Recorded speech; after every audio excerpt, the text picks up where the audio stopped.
jadi setan. Siapa meninggalkan yang haram karena takut kepada Tuhan, pasti nantinya akan digandakan rizki yang halal dan digandakan insya Allah.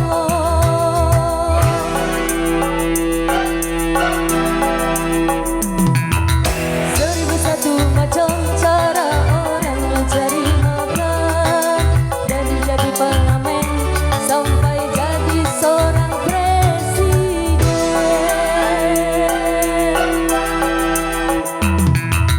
Seribu satu macam cara orang mencari makan, dari menjual koran sampai menjual kehormatan. Putri Camanesa. Cara yang halal, cara yang haram, siapa mau pilih cara mana? Namun semua cara ada tanggung jawabnya di hadapan Tuhan dan manusia. Istiqomah suami selamat siang. Seribu satu macam itu bidang pekerjaan, dari jadi pengamen sampai jadi seorang presiden.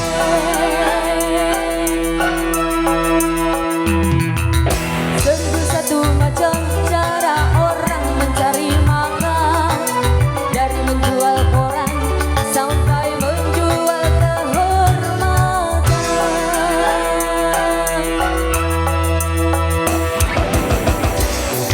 Yusa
Nyestar